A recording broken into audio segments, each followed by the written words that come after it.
All right, इस video में हम डिस्कस करेंगे diode analysis, small signal analysis. हम डीसी एनालिसिस सेपरेट क्यों कर पाते हैं, हम एसी एनालिसिस सेपरेट क्यों कर पाते हैं, उसकी रीजनिंग मैं आपको इस लेक्चर में दूंगा। बहुत ही ज़्यादा डेप्थ में कॉन्सेप्ट डिस्कस होंगे, आपको सारी कॉन्सेप्चुअल क्लैरिटी आ जाएगी जो भी अभी तक आपके कंफ्यूजन है। तो सबसे पहले स्टार्ट करते हैं डायोड का बेसिक मॉडल बना के। जैसे आप देख सकते हैं कि मेरा एक डायोड है जिसके अक्रॉस वोल्टेज VD अपीयर हो रहा है। इस वोल्टेज VD के कारण आपके डायोड में करंट ID फ्लो हो रहा है। इस डायोड को आप तीन तरह से क्लासिफाई कर सकते हो। एक आपका आइडियल मॉडल से क्लासिफाई कर सकते हो, एक प्रैक्टिकल मॉडल से क्लासिफाई कर सकते हो, एक पीस वाइज लीनियर मॉडल से क्लासिफाई कर सकते हो। मैं पीस वाइज लीनियर मॉडल इस लेक्चर में डिस्कस नहीं करूंगा क्योंकि आपको ही पता है कि आप मैक्सिमम टाइम प्रैक्टिकल डायोड्स वाले सर्किट से रिप्लेस करते हो आपके डायोड को। डिस्कस करते हैं, बहुत ही एब्स्ट्रैक्ट चल रहा है, बताता हूं क्या मैं बोल रहा हूं। अगर आपका ये वाई एक्सिस है और ये आपका एक्स एक्सिस है, आप इसको एक्स एक्सिस में प्लॉट कर रहे हो VD और करंट ID को आप वाई एक्सिस में प्लॉट कर रहे हो ID। आइडियल डायोड क्या बताता है, अगर मेरा वोल्टेज VD ग्रेटर देन 0 हो गया तो आपके डायोड में कुछ तो करंट फ्लो होगा। वो सर्किट पे डिपेंड करेगा क्या करंट फ्लो हो रहा है, पर अगर आपके डायोड में वोल्टेज VD ग्रेटर देन 0 रहा तो भी करंट फ्लो होगा। इसका मीनिंग क्या है, अगर ये वाला पॉइंट 0 का है, अगर मेरा वोल्टेज VD सिर्फ ग्रेटर देन 0 रहा कितना भी, तो उस सर्किट में कुछ तो करंट I फ्लो होगा। वो मुझे I का वैल्यू मुझे सर्किट बताएगा, मुझे प्लॉट नहीं बता सकता डायरेक्टली, वो सर्किट पे डिपेंडेंट है। पर अगर मेरा वोल्टेज 0 पॉइंट से जरा सा भी आगे चला गया तो आपके सर्किट में करंट फ्लो होना ही है। ये बताता है आइडियल डायोड।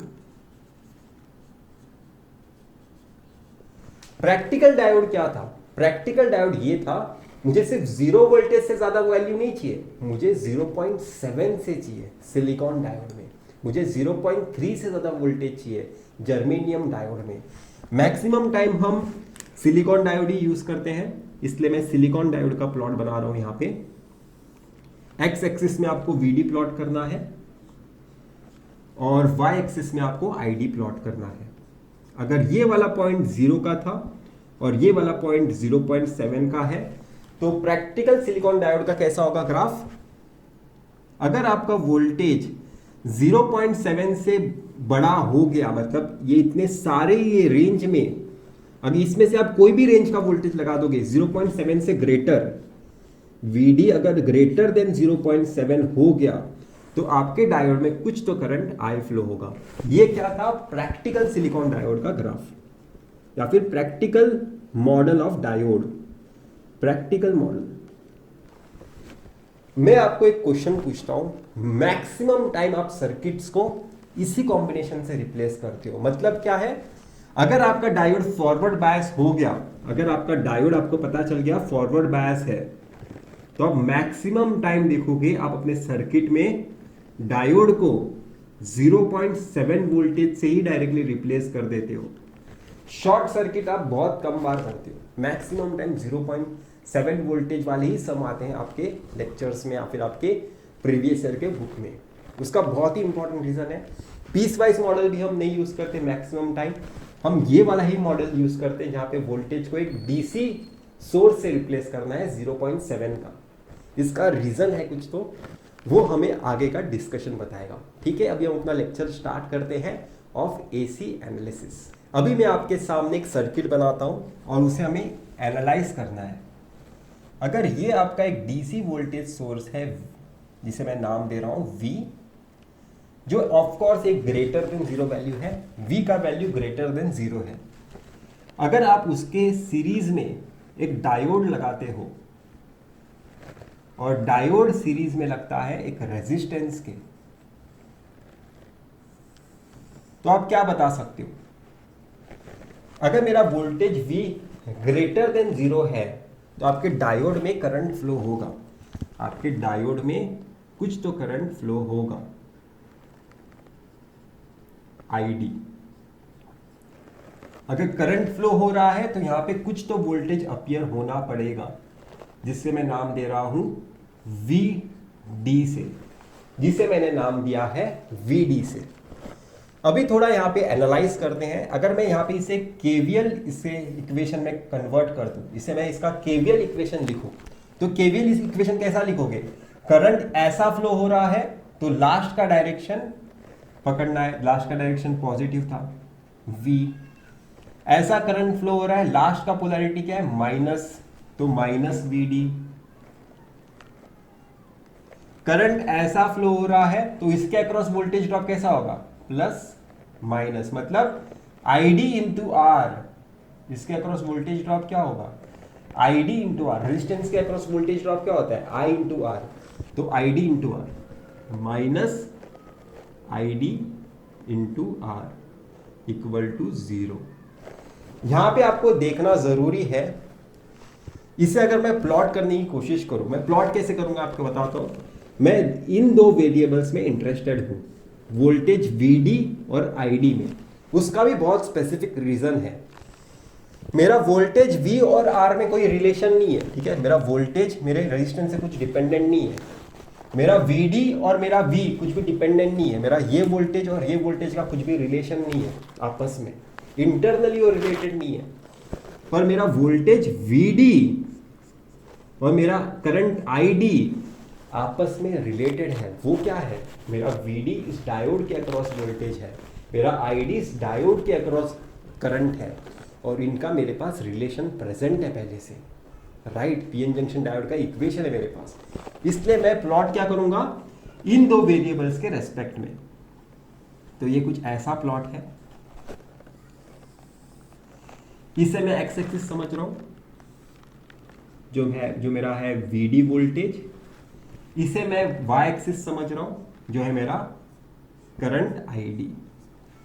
अभी देखो इस प्लॉट में अच्छी तरीके से, आपका करंट ID जीरो कहां पे है? आपका करंट ID जीरो इस एक्सिस में,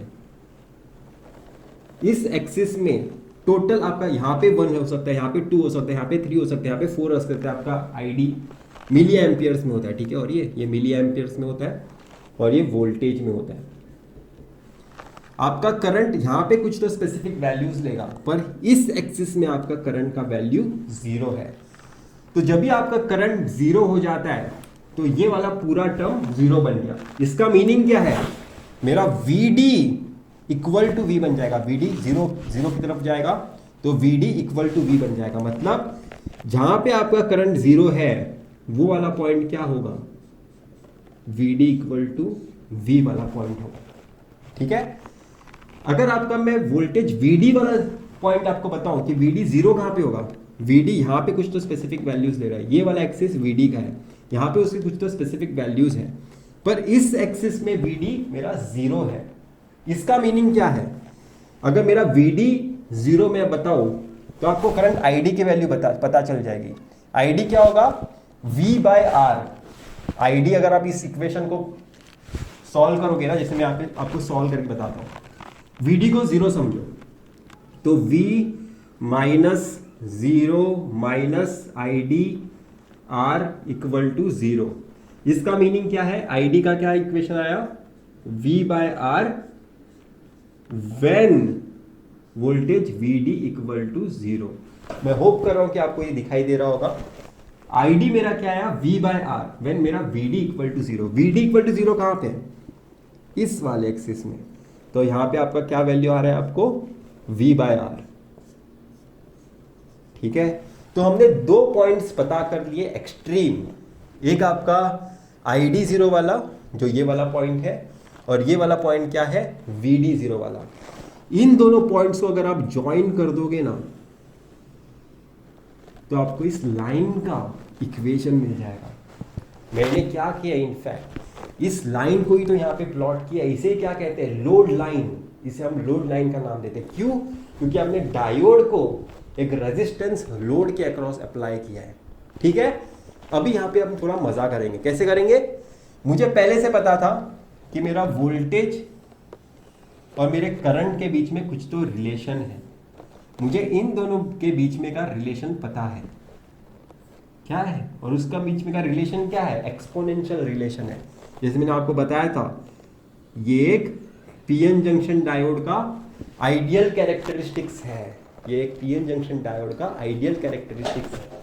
आपका करंट आईडी आपके वोल्टेज वीडी से इसी तरह से रिलेटेड होता है। ठीक है, अभी हमें क्या करना है, मैं अगर आपको बताऊं, आपके सर्किट में कितना करंट फ्लो होगा वो इन दोनों ग्राफ का इंटरसेक्शन बताता है। आपके करंट सर्किट में कितना फ्लो होगा वो इस लाइन का इंटरसेक्शन और इस प्लॉट का इंटरसेक्शन बताता है। जैसे आपकी करंट सर्किट में कितना फ्लो होगा मैं बताऊं तो इतना फ्लो होगा। ये जो पॉइंट होगा आई, ये जो पॉइंट होगा आई, वही आपके सर्किट में करंट होने वाला है इस सर्किट में। ठीक है, क्योंकि ये लोड लाइन और एक पीएन जंक्शन डायोड का इंटरसेक्शन है। और अगर मैं आपको बताऊं इस डायोड के अक्रॉस, ये मेरा वीडी क्या था, ये मेरा वीडी क्या था, इस डायोड के अक्रॉस का पोटेंशियल था। मेरा वीडी क्या था, वोल्टेज ड्रॉप अक्रॉस डायोड। तो अगर आपके सर्किट में इतना करंट फ्लो हो रहा है तो उस टाइम के आपके डायोड के अक्रॉस जो वोल्टेज आता है ना, अगर सिलिकॉन डायोड यूज करता मैं तो अप्रोक्सीमेटली मुझे 0.7 ही आता। इसलिए मैं मैक्सिमम टाइम, जब भी मैं मिली एम्पियर के करंट में इंटरेस्टेड होता हूँ, जब भी मैं मिली एम्पियर के करंट में इंटरेस्टेड होता हूँ, मैं मैक्सिमम टाइम सिलिकॉन डायोड को 0.7 वोल्टेज से रिप्लेस करता हूँ। और हमेशा मैक्सिमम टाइम में एक डायोड को, अगर ये मुझे पता चल गया कि ये फॉरवर्ड बायस है, तो डीसी एनालिसिस में, यहां पे मैंने कोई एसी लगाया नहीं है, यहां पे मैंने कोई भी एसी वोल्टेज लगाया नहीं है, ये डीसी वोल्टेज है। तो डीसी एनालिसिस में आप डायोड को कैसे रिप्लेस करते हो, मैंने बताया था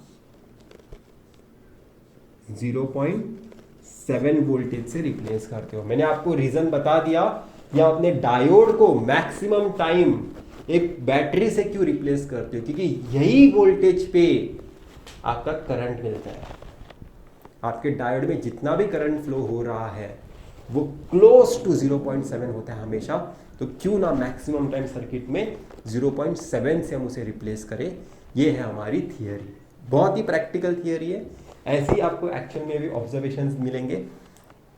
और अभी हमें देखना है डीसी एनालिसिस, तो हमने देख लिया, यहाँ पे सोर्स डीसी था, जिस वजह से मैंने बताया कि आपको डायोड को 0.7 से रिप्लेस करना है। इनफैक्ट मैं क्या बता रहा हूं, अगर आप इसका डीसी एनालिसिस करने जाओगे, जैसे मैं यहाँ पे आपको शॉर्ट में बता देता हूँ, ठीक है, इरेज करके, मैं क्या बोल रहा हूँ, इस डायोड को अगर आपको डीसी एनालिसिस करना है, अगर मुझे डीसी एनालिसिस करना है, डीसी एनालिसिस, तो मैं इस डायोड का डीसी एनालिसिस करते टाइम इस सर्किट में डायोड को कैसे रिप्लेस करूंगा, 0.7 से रिप्लेस करूंगा। ये है आपका वोल्टेज V, ये है आपका 0.7, ये है आपका रेजिस्टर R, और रेजिस्टर R के हिसाब से आपके सर्किट में आपको करंट ID की वैल्यू मिल जाएगी। ठीक है, ठीक है, बहुत ही ज्यादा सिंपल है। डीसी एनालिसिस में हमने क्या सीखा, हम अपने वोल्टेज को रिप्लेस करते हैं एक बैटरी से, अपने वोल्टेज को रिप्लेस करते हैं एक बैटरी से। हम एसी एनालिसिस में क्या करेंगे वो अभी मैं आपको बताने वाला हूं। यहां पे एक वोल्टेज है, अगर मैं इसमें एक छोटा सा डिस्टरबेंस ऐड करूं, जो मैंने खुद से ऐड किया है, ठीक है, उसे मैं स्मॉल सिग्नल बताता हूं, उसे मैं एसी सिग्नल ऐड करना बताता हूं। मैं क्या बोल रहा हूं, अगर मैं इसमें एक डेल्टा स्मॉल वी ऐड करूं, कैपिटल वी क्या इंडिकेट कर रहा है कि वो डीसी वोल्टेज है, स्मॉल वी क्या इंडिकेट कर रहा है कि वो एक एसी वोल्टेज है। अगर मैं अपने डीसी में एक एसी वोल्टेज ऐड करूंगा ना, उसके वजह से क्या होगा, आपके वीडी में भी एक स्मॉल वीडी ऐड होगा, मतलब स्मॉल एसी वोल्टेज आपके डायोड में भी ऐड हो गया है। इसकी वजह से क्या होगा, आपके करंट में भी एक स्मॉल आईडी ऐड होगा। क्या मुझे रजिस्टर में ऐड करने की जरूरत है? नहीं, रजिस्टर में ऐड नहीं होगा। ठीक है, अभी इसके वजह से क्या क्या इफेक्ट्स हमें दिखने मिलते हैं इस ग्राफ में, उसे समझने की कोशिश करेंगे, क्योंकि वही हमें आंसर करेगा कि मैं क्यों सुपरपोजिशन अप्लाई कर पाता हूं, मैं क्यों डीसी एनालिसिस सेपरेट कर पाता हूं, मैं क्यों एसी एनालिसिस सेपरेट कर पाता हूं। वो सारे आंसर्स आपको अभी ये वाला चेंजेस बताएगा। तो मैं क्या आपको बता रहा था, अगर आपका ये वाला एक्सिस आईडी का है और आपका ये वाला एक्सिस वीडी का है और ये है वो लोड लाइन वाला एक्सिस, ये लोड लाइन वाला लाइन है और ये है आपका पीएन जंक्शन डायोड का इंटरसेक्शन लाइन, मतलब पीएन जंक्शन डायोड का ट्रांसफर कैरेक्टरिस्टिक्स वाला प्लॉट और मेरा लोड लाइन का, दोनों का इंटरसेक्शन मुझे मिल गया है। ठीक है, और इसे मैं नाम क्या देता था कि यही करंट होगा जो मेरे डायोड में फ्लो होने वाला है या फिर मेरे सर्किट में फ्लो होने वाला है। इस करंट को मैंने नाम क्या दिया था? आईडी नाम दिया था, पर आपके आईडी तो यहां पे भी लिखा हुआ है। तो ये क्या है? इस इंटरसेक्शन वाला आपको पॉइंट आपको बता रहा है, राइट। इसे हम क्या नाम देते हैं? क्यू पॉइंट नाम देते हैं, क्यू पॉइंट। तो इसे मैं क्या नाम दूंगा? ID Q. इसे मैं नाम दे रहा हूं आईडी क्यू। और इसके अक्रॉस जो आपको किस वोल्टेज पे मिलता है ये वाला आपको करंट, उसे मैं नाम दे रहा हूं वीडी क्यू। और VD Q practical silicon diode के लिए क्या होता है? 0.7 के बहुत पास। 0.65 कोई बता देता है, कोई 0.7 बता देता है। तो वो क्वेश्चन पेपर आपको बताएगा कि प्रैक्टिकल डायोड का कट इन वोल्टेज क्या है। इसे हम कट इन वोल्टेज के नाम से भी जानते हैं। ठीक है, तो देखो मैंने यहां पे आपको प्लॉट में क्या बताया, आपको V में स्मॉल डेल्टा V ऐड करना है। उसके वजह से क्या होगा? आपके VD में भी डेल्टा VD ऐड होने वाला है। इसका मीनिंग क्या है कि आपके VD में एक स्मॉल डेल्टा V ऐड हो रहा है दोनों साइड। मैंने दोनों साइड ऐड किया, प्लस डेल्टा V भी किया, माइनस डेल्टा V भी किया, क्योंकि आपका साइनोसॉइडल सिग्नल क्या होता है? पॉजिटिव साइकिल भी होता है, नेगेटिव साइकिल भी होता है। तो मुझे सिर्फ पॉजिटिव साइकिल के बारे में सोच के मीनिंग नहीं है, मुझे नेगेटिव साइकिल के बारे में भी सोचना पड़ेगा, मुझे माइनस डेल्टा V के बारे में भी सोचना पड़ेगा।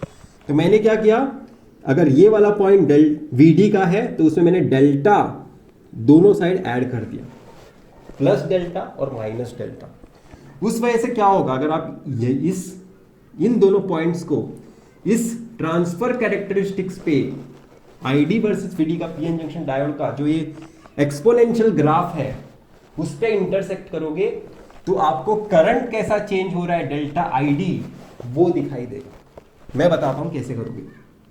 इसे एक्सटेंड करो, ये प्लॉट करने के लिए थोड़ा डिफिकल्ट होता है। ठीक है, तो ये वाला पॉइंट मिल गया, ये प्लस डेल्टा वी करूंगा तो यहां पे इंटरसेक्ट करेगा, माइनस डेल्टा वी करूंगा तो कहां पे इंटरसेक्ट करेगा देखते हैं, यहां पे इंटरसेक्ट करेगा।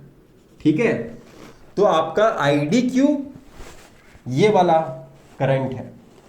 अब डेल्टा आईडी क्या है? ये वाला करंट। माइनस डेल्टा आईडी बताओ तो ये वाला करंट। ठीक है, मतलब अगर मैं इसे ऐसा एक्सटेंड करके बताऊं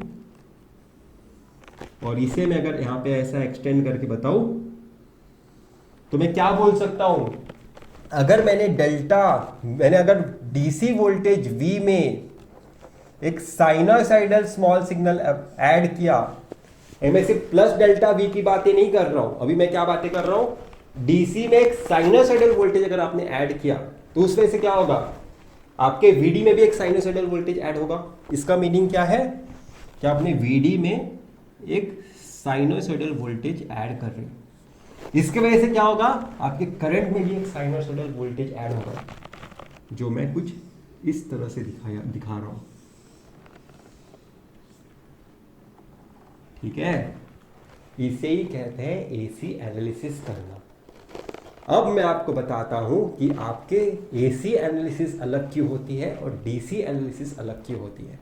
आपको कौन पावर देता है एसी एनालिसिस अलग करने का, डीसी एनालिसिस अलग करने का? वो आपको पावर मिलती है इस पॉइंट और इस पॉइंट के बीच वाला, अगर ये एरिया देखोगे ना अगर आप प्रॉपर तरीके से देखोगे तो ये आपको कुछ ऐसा दिखाई देगा। मैंने ये वाला पॉइंट यहां पे बताया है, ये वाला पॉइंट यहां पे बताया है। ये एक स्ट्रेट लाइन की तरह दिखाई दे रहा है, ये एक लीनियर लाइन की तरह दिखाई दे रहा है, ये मुझे लीनियर दिखाई दे रहा है। हो सकता है आपको व्हाइट बोर्ड पे वैसे दिखाई ना दे, क्योंकि ये जो मैं जूम किया हूं वो आप देख भी नहीं पाओगे, एक्चुअल में उतना छोटा होता है, आप इस लाइन को इतना बड़ा देख नहीं पाओगे। अगर उस एरिया को अगर आप देखोगे ना तो एक लीनियर लाइन की तरह दिखाई देता है। और जब भी कोई एक लीनियर आपको चीज पता चलती है, आपको पावर मिलती है वहां पे सुपरपोजिशन अप्लाई करने की। इसलिए मैं डीसी वोल्टेज अलग सॉल्व करता हूं डीसी एनालिसिस के नाम से, और मेरा एसी वोल्टेज अलग सॉल्व करता हूं एसी एनालिसिस के नाम पे। ठीक है, क्योंकि ये जो मेरा जो इंटरसेक्शन आया है वो एक लीनियर लाइन की तरह मुझे दिखाई दे रहा है, वो एक मुझे लाइन की तरह दिखाई दे रहा है। अभी मैं आपको बताता हूं कि अगर आपको एसी एनालिसिस करना है तो क्या करना होगा, और डीसी एनालिसिस करना है तो क्या करना होगा। अभी थोड़ा यहां पे देखो, मुझे क्या करना है, एसी एनालिसिस और डीसी एनालिसिस एक साथ देखना है, तो मुझे दो वोल्टेज सोर्स की जरूरत पड़ेगी इस बार। ये है आपका डीसी वोल्टेज सोर्स और ये है आपका एसी वोल्टेज सोर्स। ये कितना बड़ा होगा वोल्टेज, कितना छोटा होगा वोल्टेज, वो बात की वाली कहानी है, वो मैं आपको बताऊंगा। ये स्मॉल सिग्नल होगा वो मैं आपको बताऊंगा, कितना स्मॉल होगा वो भी बताऊंगा। डीसी वोल्टेज और एसी वोल्टेज आपको एक साथ अप्लाई करना है डायोड के अक्रॉस, और उसके सीरीज में अप्लाई किया गया है एक रेजिस्टर। तो जभी भी ऐसा कोई तो एक सर्किट आपको दिखाई दे तो आपको पावर मिलती है सुपरपोजिशन अप्लाई करने की। सुपरपोजिशन क्या बताता है कि इस वोल्टेज को लेके अलग सॉल्व करो, इस वोल्टेज को लेके अलग सॉल्व करो। इसे मैं नाम दे देता हूं डीसी एनालिसिस, इसे नाम दे देता हूं एसी एनालिसिस। तो यहां पे लिख देते हैं, अगर मैं डीसी एनालिसिस की बात करूं, डीसी एनालिसिस की मैं बात करूं तो डीसी एनालिसिस में आपका सर्किट कैसे दिखाई देगा, डीसी एनालिसिस में आपका सर्किट कुछ इस तरह से दिखाई देगा। एक वोल्टेज सोर्स होगा, तो आपको डायोड को कैसे रिप्लेस करना है मैंने आपको बताया था, एक वोल्टेज सोर्स से रिप्लेस करना है। और वोल्टेज सोर्स कैसा दिखाई देगा, डायोड का डायरेक्शन ऐसा है, यह है पी साइड, यह है एन साइड, तो पी साइड में पॉजिटिव आना चाहिए 0.7। आपका रेजिस्टर वैसे के वैसे ही रिप्लेस होगा। तो ये है आपका डीसी एनालिसिस, और इस सर्किट में जो भी करंट फ्लो होगा वो ग्रेटर देन जीरो ही फ्लो होना पड़ेगा।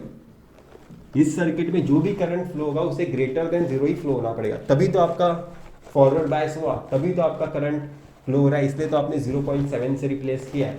अगर ये करंट लेस देन जीरो होता है या फिर इक्वल टू जीरो होता तो वो रिवर्स बायस होता।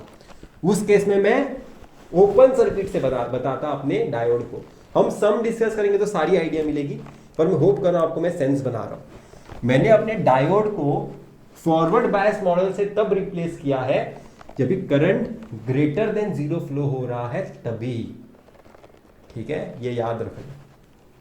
अब मैं आपको बताता हूं एसी एनालिसिस होता है क्या होता। एसी एनालिसिस में आपको क्या करना है, इस वोल्टेज को लेके सॉल्व करना है। इस वोल्टेज को लेके कैसे सॉल्व करोगे, अगर ये आपका वो VAC है तो आपके डायोड को कैसे रिप्लेस करना है मैं आपको बताता हूं। ये आपका रेजिस्टर है, और इस केस में जो करंट फ्लो होगा वो क्या होगा, स्मॉल ID, क्योंकि आप AC करंट की बात कर रहे हो। AC एनालिसिस में हमने देखा था मेरा डायोड के अक्रॉस जो दो पॉइंट्स मिल रहे थे उसके बीच वाला लाइन कैसे दिखाई दे रहा था, एक लीनियर दिखाई दे रहा था, एक लाइन वाला इक्वेशन मुझे दिखाई देता है, एक लाइन की तरह दिखाई दे रहा था। इसका मीनिंग क्या है, जब भी मेरा सर्किट लीनियर एलिमेंट की तरह बिहेव करता है मैं उसे रेजिस्टर की तरह रिप्लेस कर सकता हूं। तो मैं एसी एनालिसिस में रेजिस्टर से रिप्लेस कर सकता हूं अपने सर्किट को। ठीक है, कैपेसिटर भी ऐड कर सकते हो और उसकी कोई ज़रूरत नहीं है, क्योंकि वो जब भी सम्स आएंगे तभी हम देख लेंगे। अभी के टाइम पे इतना ही कोशिश करो। मेरे डीसी एनालिसिस में मैं अपने डायोड को एक वोल्टेज सोर्स से रिप्लेस करता हूँ और एसी एनालिसिस में अपने डायोड को एक रेजिस्टर से रिप्लेस करता हूँ। इस रेजिस्टर की क्या वैल्यू होगी मैंने आपको बताया नहीं है, वोल्टेज की वैल्यू बता दी सिलिकॉन डायोड के केस में। ये सिर्फ सिलिकॉन डायोड के लिए एप्लीकेबल है, ठीक है, सिलिकॉन डायोड के लिए 0.7। यहाँ पे जर्मेनियम डायोड होता तो मैं 0.3 से रिप्लेस करता। For germanium diode cut in voltage क्या होता है 0.3, मैं 0.3 से रिप्लेस करता। मुझे आरडी की वैल्यू पता करनी है, क्योंकि ये वोल्टेज जैसे बताया ये भी तो बताना चाहिए ना, तो वो हम बताएंगे हमारे आगे वाले सेक्शन में। और ये वोल्टेज कितना स्मॉल होना चाहिए वो भी हमें पता चलेगा अभी हम जब भी इक्वेशन लिखना स्टार्ट करेंगे। अभी मैं आपको इक्वेशंस लिख के बताता हूँ डायोड का। आपके डायोड का इक्वेशन क्या था, I D equal to I naught e power V D by V T minus 1। ठीक है, मैं ईटा फैक्टर इग्नोर कर रहा हूँ वैसे भी, क्योंकि आइडेंटिटी फैक्टर है, वो रिकॉम्बिनेशन सब पे डिपेंडेंट होता है, उस पर इग्नोर मारोगे तो भी चलेगा, अभी कुछ जरूरत नहीं। एनालॉग इलेक्ट्रॉनिक्स में इतना कुछ सिग्निफिकेंस है नहीं उसका। आई नॉट मेरा टेम्परेचर पे डिपेंडेंट है, आई नॉट टेम्परेचर वाला एलिमेंट है, उस पर मुझे कॉन्सेंट्रेट करने की जरूरत नहीं है। इस इक्वेशन को मैं कैसे लिख सकता हूं, approximately I naught e power V D by V T, क्योंकि अगर ये वाला टर्म ब्रैकेट में था, अगर ये वाला ब्रैकेट खोल के इसे मल्टीप्लाई किया, इसे मल्टीप्लाई किया, तो आई नॉट वैसे भी माइक्रो एम्पियर्स में था, तो उसे इग्नोर भी कर दोगे तो भी चल जाएगा। ठीक है, तो ये है आपका करंट आईडी का अप्रोक्सीमेट इक्वेशन। मैं क्या करना चाहता हूं, अपने करंट आईडी को ना रिप्लेस करना चाहता हूं। मैं अपने करंट आईडी में ID plus small ID add करना चाहता हूं, क्योंकि अभी मैं सिर्फ डीसी एनालिसिस नहीं करता हूं, मैंने अभी देखा है मुझे एसी एंड डीसी एनालिसिस एक साथ करना होता है। तो मैं आईडी को स्मॉल आईडी से रिप्लेस कर प्लस स्मॉल आईडी से रिप्लेस करना चाहता हूं। जैसे मैं ऐसा करूंगा मुझे वीडी में भी स्मॉल डेल्टा वीडी ऐड करना होगा। तो मुझे दो रिप्लेसमेंट्स करने हैं एक साथ इक्वेशन में। मैं आई नॉट को रिप्लेस नहीं करूंगा क्योंकि वो टेम्परेचर पे डिपेंडेंट है, वो मैंने कांस्टेंट रखा हुआ है। मेरा वीटी भी टेम्परेचर पे डिपेंडेंट है, मैं उससे भी हाथ मिलाऊंगा क्योंकि मैंने टेम्परेचर कांस्टेंट रखा हुआ है। तो आईडी को रिप्लेस करते हैं, ID plus small ID is equal to I naught e power V D plus delta small V D, यहां पे डेल्टा लिख दो चाहिए तो, डिवाइडेड बाय वी टी। ठीक है, अगर यहां पे अगर आप देखोगे मैं इस एक्सपोनेंशियल टर्म को स्प्लिट कर सकता हूं और मल्टीप्लीकेशन में कन्वर्ट कर सकता हूं। कैसे करोगे, इस टर्म को स्प्लिट कैसे करोगे, e power V D by V T into e power delta V D by V T, small V D. ठीक है, स्मॉल डेल्टा वी डी, और बाकी का टर्म वैसे के वैसे लिख दो, I naught I D plus small delta I D. ठीक है, अगर यहां पे अगर आप देखोगे ये वाला टर्म आपको क्या दिखाई दे रहा है, ये वाला टर्म मुझे आईडी दिखाई दे रहा है। ये वाला अगर आप टर्म देखोगे इतना, ये वाला टर्म एग्जैक्टली आप देख सकते हो, ये आपका कैपिटल आईडी है, तो इसे रिप्लेस कर दो, capital ID e power delta V D by V T is equal to ID plus delta small ID. तो आपने इक्वेशन ऐसा अभी तक एक्सपांड कर दिया है, थोड़ा सिंप्लीफाई कर दिया है। अगर अभी इससे आगे आपको सिंप्लीफाई करना है तो आपको आंसर मिलेगा कितना स्मॉल सिग्नल वोल्टेज लगाना था। मैं हमेशा बोलते आया हूं कि एसी वोल्टेज स्मॉल होना चाहिए, स्मॉल होना चाहिए। टॉपिक का भी नाम है स्मॉल सिग्नल एनालिसिस। कितना स्मॉल, वो आपको ये इक्वेशन बताएगा, स्पेसिफिकली ये टर्म बताएगा। यहां पे देखो ई पावर एक्स को आप 1 प्लस एक्स तभी लिख सकते हो, ई पावर एक्स को आप 1 प्लस एक्स तभी लिख सकते हो जब भी आपका एक्स एक लेस देन वैल्यू हो, वेरी लेस देन वैल्यू हो, तो 1 प्लस एक्स से रिप्लेस कर सकते हो। इसका मीनिंग क्या है, मैं इस टर्म को ऐसे रिप्लेस कर सकता हूं, 1 plus delta V D by 1 V T. मैं इस टर्म को ऐसे रिप्लेस कर सकता हूं अगर मेरा ये वाला term V D by V T वाला टर्म छोटा हो। इसका मैं रिप्लेसमेंट आपको यहां पे ही करके देता हूं, यहां पे लिखना थोड़ा डिफिकल्ट है। इसे यहां पे लिख देते सबसे पहले, I D plus small I D is equal to I D e power delta small V D by V T. अभी मैंने क्या बताया था, अगर आपका x वेरी लेस देन 1 है तो आप 1 प्लस एक्स से रिप्लेस कर सकते हो। तो इस टर्म को सबसे पहले यहां पे लिखते हैं, 1 प्लस एक्स, ये आपका टोटल x, आप देख सकते हो ये आपका total x, delta V D by V T. ठीक है, आपने रिप्लेस कर दिया, एक्सपोनेंशियल टर्म को ऐसे लिख दिया। प्रोवाइडेड कंडीशन क्या है, delta V D by V T should be less than 1।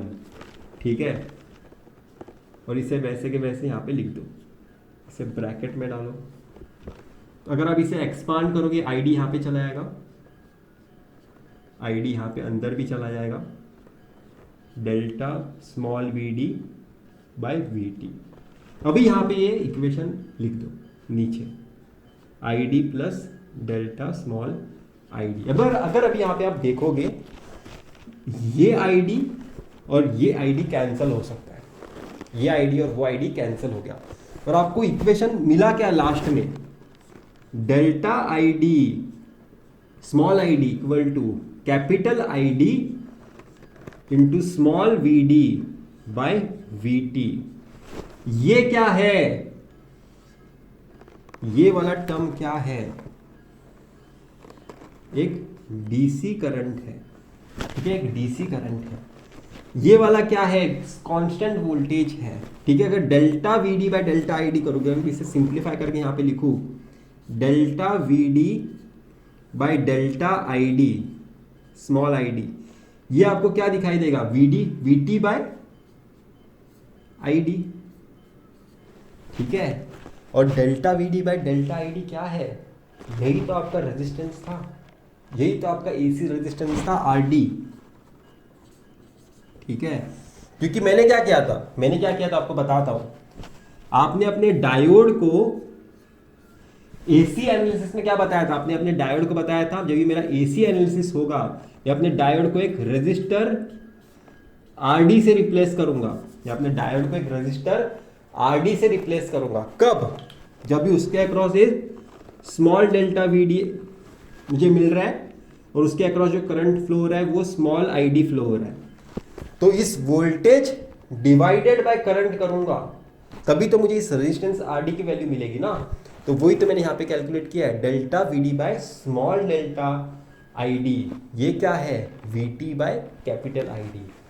इसका मीनिंग ये है मेरे दोस्त, अगर आपको एसी रेजिस्टेंस की वैल्यू पुट करनी है, अगर आपको एसी रेजिस्टेंस की वैल्यू पुट करनी है, तो सबसे पहले आपको डीसी करंट निकालना होगा।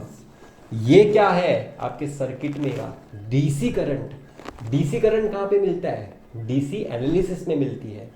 इसलिए हम डीसी एनालिसिस पहले करते हैं, उसके बाद हम जाके एसी एनालिसिस करते हैं।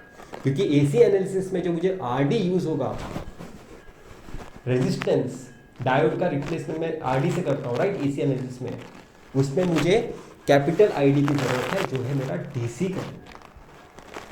तो ये था एक्सप्लेनेशन स्मॉल सिग्नल एनालिसिस का, और हमारे नेक्स्ट लेक्चर में हम एक सम सॉल्व करेंगे, और उसी के साथ हमारा डायोड का टॉपिक कंप्लीट हो जाएगा। बाय।